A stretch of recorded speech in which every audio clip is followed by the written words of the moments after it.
The alarms were faint at first, just a soft beeping lost under the steady hum of the outpost's life support systems. Kara Henson sat alone in the dim control room, boots propped on the edge of the console, half watching the blinking lights of the asteroid belt on the holoscreen.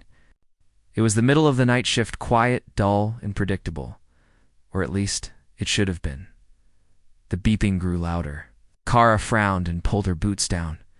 A red light had appeared on the far edge of the sensor board, pulsing in slow, steady flashes. A drifting object, moving just enough to register against the static of the asteroids. She tapped the console. The system took a few moments to analyze it before spitting out a rough reading. Cargo pod, unregistered, no active transponder, and no life signs detected. At least that was what the sensors claimed. She muttered to herself, "You're a long way from home." On this side of the belt, stray pods usually meant salvage or trouble, either a mining accident or pirates. Kara hesitated, glancing at the station's internal clock. The commander wouldn't be awake for hours. No one would care if she went. Out for a quick look, she keyed in a remote capture sequence. The station's grappler arm whirred into motion far below, invisible in the cold void. Slowly, carefully, the arm snagged the pod and began to reel it in. Kara leaned forward as the external cameras locked on. The pod's hull was battered and scratched, blackened in patches like it had been through fire. But it wasn't the damage that made her uneasy, it was the marks. Deep, jagged claw marks along the edges, as if something had fought to get in or out. The pod clunked against the docking bay. Kara threw on her jacket and headed for Bay 3. The lights flickered overhead as she keyed the door open. Cold air rushed in from the docking tunnel, carrying with it a faint metallic smell. The pod sat in the middle of the bay floor, frost clinging to its seams. Her breath fogged as she approached. The emergency panel was dented, its release handle bent, but it gave way with a groan. A hiss of air escaped, followed by a sound she didn't expect as soft, a pitched whimper. Kara froze. The whimper came again, then another, and then a small, sharp clack of teeth. She knelt and peered inside. 3 pairs of glowing eyes stared. Back at her from the shadows, they were small, half her height, but their bodies were lean and powerful, covered in fine, dark fur. Sharp ears twitched, and long tails swayed slowly behind them. Tiny, curved claws tapped against the metal floor as they shifted, ready to bolt or strike. Predator's every instinct told her to back away, seal the pod, and call the commander. They didn't rush her. They didn't hiss or snarl. They just watched. One of them stepped forward, head low, nostrils flaring as it sniffed the air between them. Kara stayed still, forcing her breath to remain calm. "You're not supposed to. Be here," she whispered. The creature tilted its head at the sound of her voice. Then it sat. Kara blinked. The other 2 crept forward, staying close to the first. She could see now they were young cubs, young to be on their own. Too young to have survived whatever had left those claw marks on the pod's hull. Her heart beat faster. She knew enough xenobiology to recognize the species, or at least guess. There were stories told in hushed voices about their Kindbeck's predators from the far reaches of the Orion Arm. A warrior race that could tear through armored infantry with their bare claws. If these cubs were here, then somewhere out there, a mother was looking for them. And if she found out humans had them, Kara's cum unit chirped, startling her. She snatched it up. Control 2 Bay 3 aboard. Voice drawled. "We've got an incoming contact on long range. Looks big. You bring something in?" She swallowed. "Just some debris. I'll log it. Better hurry. Whatever's coming, it's headed straight for us." The line went dead. Kara looked back at the cubs. They were huddled together now, eyes still locked on her. A soft vibration trembled through the floor docking, clamps adjusting as the station's outer sensors shifted focus to the incoming ship. She had seconds to decide. If she reported the cubs, the commander would have them locked in containment or spaced. Humans didn't take chances with dangerous alien predators, young or not. And if the ship outside was their kin, there was no guarantee these cubs would survive a rescue. The first cub stood again and padded toward her. In the dim light, Kara saw something glint around its neck, a thin metal chain with a small crest hanging from it.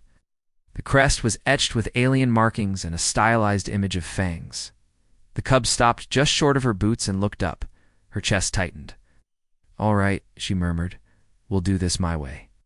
She reached forward, slowly. The cub flinched, but didn't pull away as her hand touched the cold metal of the crest. She pulled the chain gently over its head, slipping the charm into her pocket. Then she gestured toward the shadows of the bay, behind a stack of cargo crates. "Hide." There, quiet. The cubs moved as one, slipping into the darkness without a sound. By the time the bay doors opened again, they were gone from sight. The station commander stomped in, his eyes on a datapad. "Henson, what in hell did you pull in?" "Just a wrecked pod," Kara said evenly, stepping away from it. "Showed nothing alive?" He gave the pod a quick look, grunting. "Scrap it. We've got a problem warship on approach. No ID, no coms. Could be pirates?" Kara nodded, keeping her face blank. Minutes later, she was back in the control room, watching the main display. The incoming ship was enormous, dwarfing their small outpost. Its hull was black and scarred, its shape angular and predatory. It closed in, her stomach sank. This was no pirate ship. The scanners flashed a proximity warning. The vessel slowed, matching speed with the station. Then, without warning, it pivoted, turning away and sliding back into the shadows of the asteroid. "Belt," Kara exhaled shakily. Around her, the other crew members muttered in relief, but as the black ship disappeared from the sensors, Kara's console lit up with a private signal and encrypted ping, alien in origin. The message was short, the translation rough, but it was enough to make her blood run cold. "My blood is missing. I will find them." She glanced toward the bay. Somewhere behind those cargo crates, 3 sets of glowing eyes waited in silence, and Kara knew whatever had just turned away would be back. Station lights dimmed as the night cycle deepened, but Kara couldn't sleep. She sat in her quarters, staring at the small crest she had taken from the cub earlier. The metal was cool in her hand, the fanged symbol glinting under the desk lamp. Every time she looked at it, she felt a strange weight, like it wasn't just a trinket, but a warning. She'd hidden the cubs in the farm maintenance section, deep behind the water recycling tanks where no one bothered to go unless something broke. She'd left them with a blanket, a ration pack, and a small heater. When she had slipped away, they had been curled together, their tails draped over each other in sleep. Kara rubbed her temples. She'd done the right thing, hadn't she? The message from the alien ship still echoed in her head. "My blood is missing. I will find them." It sounded less like a plea and more like a threat. Her comm unit chirped again. She almost ignored it, but the voice that came through made her sit up straight. "Henson, you're on morning shift in 2 hours," the commander said. Also, security picked up a strange audio burst on the maintenance feeds. "Check it out when you're up. Could be equipment glitching." Kara's mind flashed to the cubs. She forced her voice to stay steady. "Copy that." The moment the channel closed, she was up and moving. The corridors were quiet, only the low hum of the station's systems keeping her company. She passed sleeping crew quarters, dim-lit storage bays, and the observation deck where the asteroid belt drifted in endless, silent motion. When she reached the hidden maintenance section, she paused to listen. At first, she heard nothing. Then soft clicks like claws on metal, a faint rhythmic sound, almost like purring. She keyed the panel and slipped inside. 3 glowing pairs of eyes met her in the dark. One of the cubs, slightly larger than the others, was standing on its hind legs, examining the exposed wiring of the wall console. Its claws moved with surprising precision, disconnecting and reconnecting small components.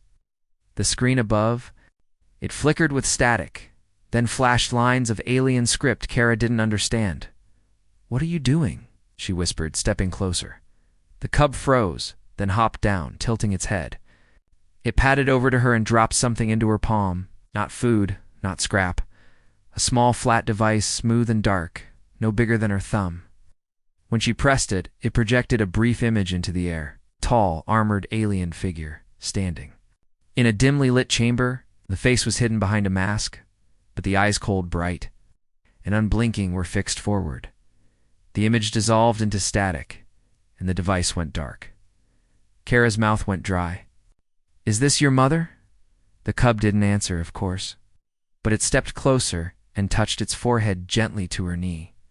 Before she could say anything else, a station-wide alert blared to life. Unidentified vessel approaching. All crew 2 stations. Her heart jumped. She grabbed the device and shoved it into her pocket.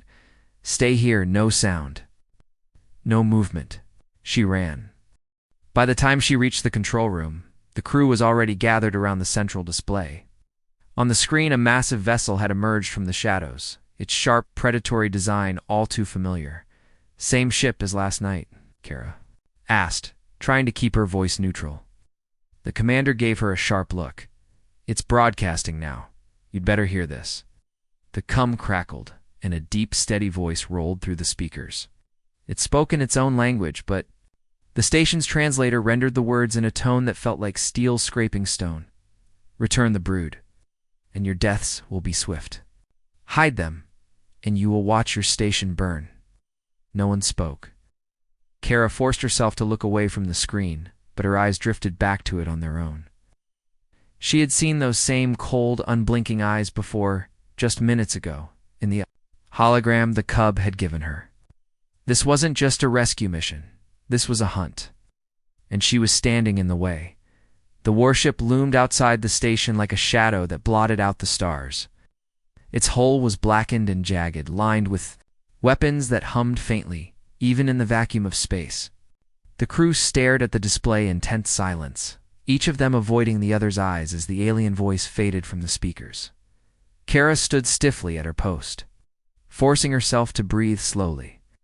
In her pocket, the small device from the cub, pressed against her leg, its weight a reminder of the choice she'd made. The commander finally spoke, his voice low but edged with steel. "We scanned the station from top to bottom. If those things are here, we hand them over. Fast." A few crew members nodded, others shifted uneasily. Kara kept her expression blank, but inside her pulse quickened. If the search started in the lower maintenance section, they'd find the cubs within minutes. She leaned toward the commander. "What if handing them over doesn't save us? You've seen their ship. If they want blood," he cut her off. "If you've got a better idea, now's the time." Kara had nothing she could say out loud. The station shuddered suddenly, a low metallic groan rippling through the deck. The display flashed warnings the alien ship had locked weapons on their hull. "They're targeting the docking clamps," sensor officer said, voice tight. "If they fire, they'll cut us adrift." "Bring comes online," the commander snapped, wheel he never finished. Every console in the control room went dark. The lights flickered once, twice, then settled into a dim emergency glow. Life support systems kicked into low power. Com's panel stayed dead. "What the hell?" the commander barked. "Engineering, report." Kara's gut twisted. She knew before the call went unanswered. She knew who had done this.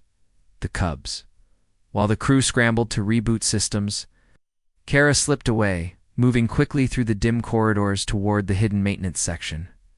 She found them crouched near the water tanks, their fur bristling, eyes bright.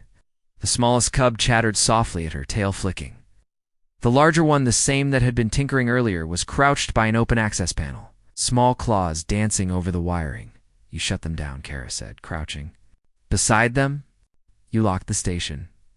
The cub gave a single, slow blink. She didn't need a translator to know it meant yes. They were trying to protect us. She whispered, though she wasn't sure if she was saying it for herself or for them. From somewhere deep in the station, the faint, heavy thud of docking clamps releasing echoed through the floor. The alien ship was still out there, waiting. Kara knew they had only bought a little time. She also knew that time might be enough to make a choice, one that could save the cubs, or doom everyone on the station. The station was unnervingly quiet. After the power cut, emergency lights painted the corridors in a dull red glow, making every shadow seem deeper, every sound sharper. Kara moved fast, guiding the cubs through the narrow maintenance routes no one but engineers ever used. The small one kept close to her leg, its claws clicking softly on the metal floor. The larger two flanked her, tails low, ears swiveling at every noise. They reached a junction near the cargo bay when a deep rumble vibrated through the deck. Kara froze. That wasn't the hum of the alien warship. It was something else. A flash of movement lit up on the viewport above the corridor. Another ship had emerged from the asteroid belt, sleek and silver, its hull marked with an unfamiliar crest. Before Kara could get a better look, the ship opened fire. The first blast didn't hit them. It slammed into the alien warship outside. The shockwave rattled the station so hard that dust drifted from the ceiling panels. In the control room, alarms wailed. Kara ducked into a side corridor, keeping the cubs behind her. The view from the small maintenance viewport was chaos too. Alien vessels exchanging blistering weapons, fire, streaks of plasma lighting up the darkness. The black warship fought like a predator cornered, every blast precise. Every strike meant to kill. Her cum unit crackled unexpectedly, and a voice deep harsh, but translated cut through the noise. "Give us the cubs, and your station will be spared." Kara's blood ran cold. This wasn't the same voice as before. This was someone else. A second message arrived over the station's speakers. This one from the black warship. "Do not trust them. They are thieves and killers. They will take the brood and end your lives." To demands, to threats. She gripped the edge of the viewport, mind racing.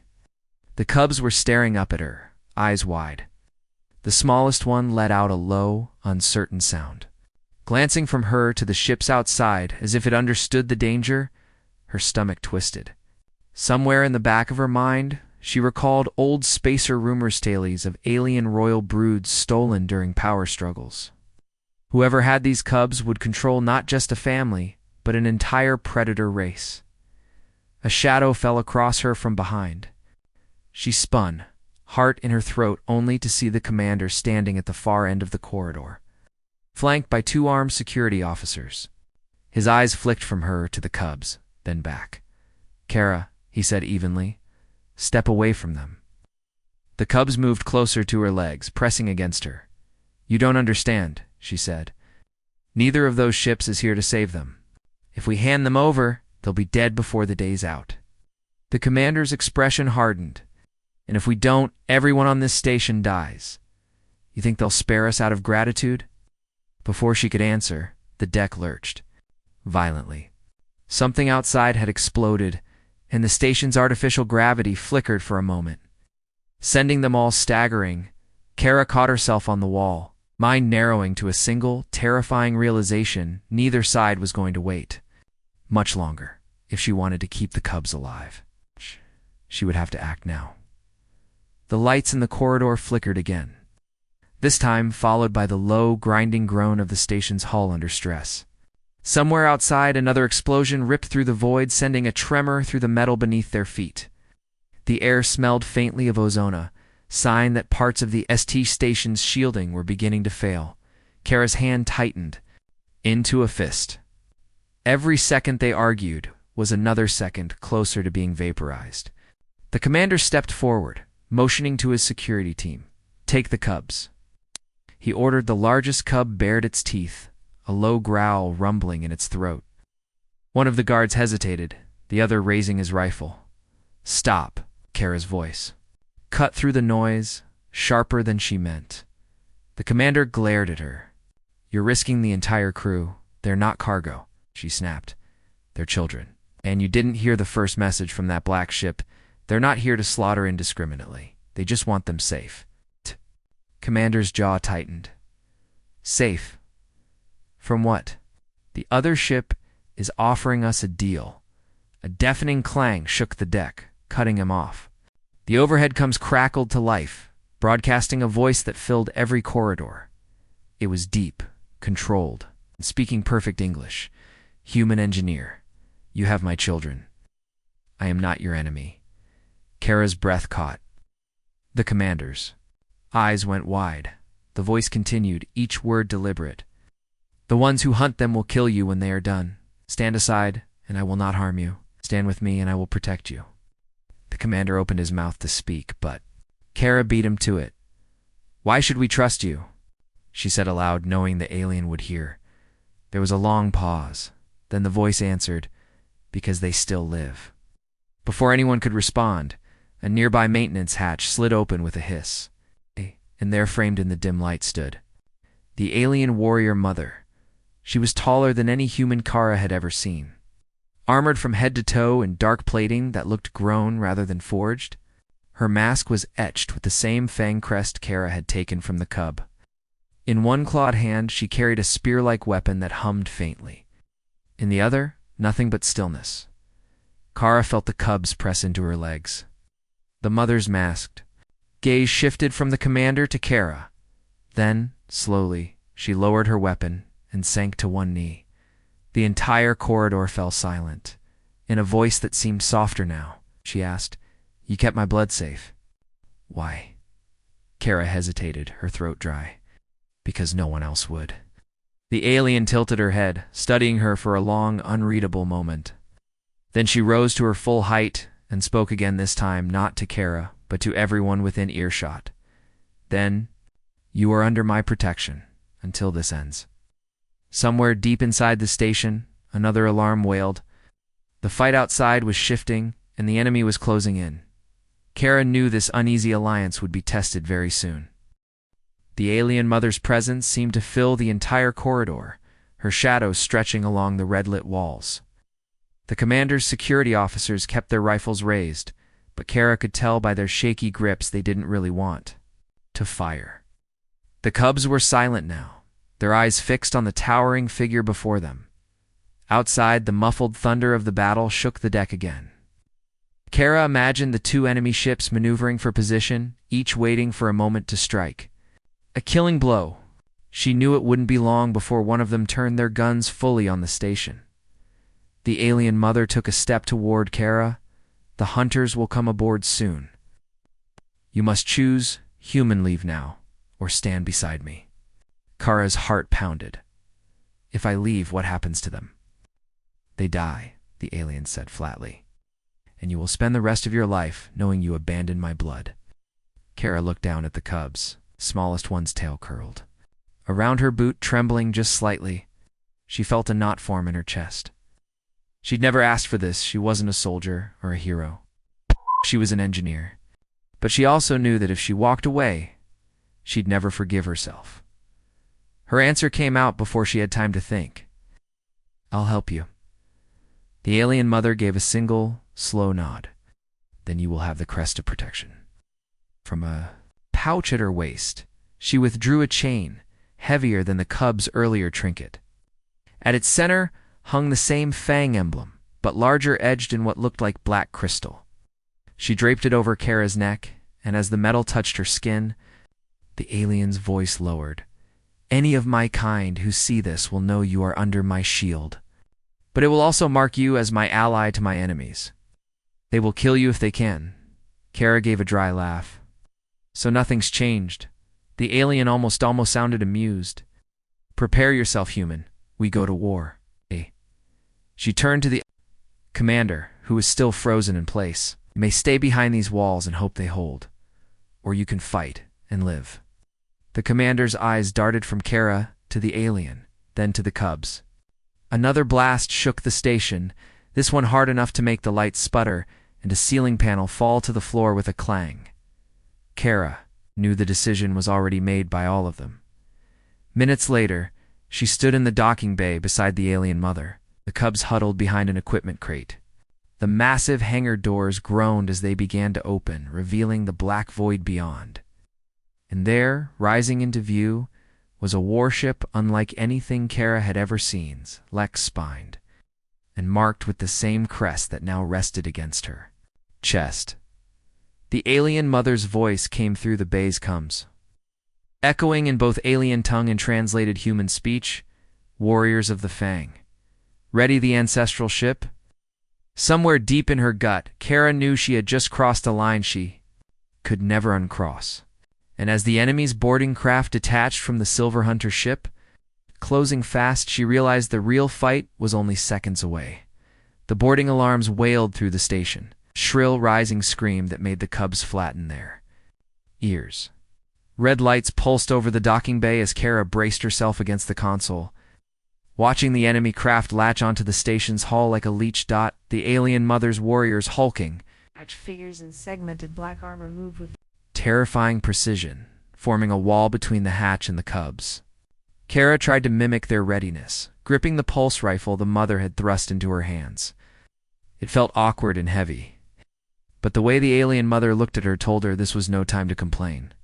The hatch exploded inward with a blast of white fire. The hunters poured in. They weren't like the mother's kind. These were leaner, their armors silver and jagged, their weapons curved like talons. The first wave slammed into the mother's warriors, and the bay erupted in chaos, shouts, gunfire, the sickening sound of metal on flesh. Kara's training was non-existent, but her instincts weren't. She ducked low, firing short bursts like she'd seen in vids. One of her shots found a target, dropping a silver-armored hunter before it could reach the cubs. The alien mother fought like a living storm, her spear sweeping through attackers in arcs of bone-cracking force. Each kill seemed personal. Kara realized with a jolt these weren't just enemies. They were from the rival clan that had slaughtered half her people. Through the chaos, Kara spotted movement, a second boarding team slipping around the main fight, heading straight for the cubs. Her blood went cold. Without thinking, she broke from cover, sprinting across the open bay. A hunter raised its weapon, but before it could fire, one of the cubs, smallest of them all, leapt at its throat with a snarl. Another hunter swung to strike it, and Kara threw herself between them, rifle blazing. The alien dropped, and Kara grabbed the cub, shoving it behind her. But she wasn't fast enough to stop the third attacker. A silver blade arced toward her face, only to stop inches from her cheek. The alien mother's hand gripped the enemy's wrist like a steel vice, her eyes burning. "She is under my crest," the mother growled in her own tongue. Then she ripped the blade from the hunter's grasp and drove it straight through its chest. The tide of battle began to turn. The mother's warship had docked alongside its own warriors, flooding in to drive the hunters back. The surviving enemy soldiers retreated to their craft, which tore free from the station and vanished into the black. Silence fell, broken only by the hiss of damaged machinery. Kara lowered her rifle, her hands trembling. The alien mother stepped close, her voice low but certain. "You did not break. You stood when the weak would run." Kara glanced at the cubs, who now pressed against her legs. "I couldn't let them take them." The mother's eyes narrowed slightly, not in suspicion, but in something like respect. Then, "Human. You are part of this fight now, whether you wish it or not." Kara didn't answer, because deep down, she already knew she wouldn't walk away. Not after this. Far above, unseen by them, the enemy fleet was already regrouping. And next time, they wouldn't come alone.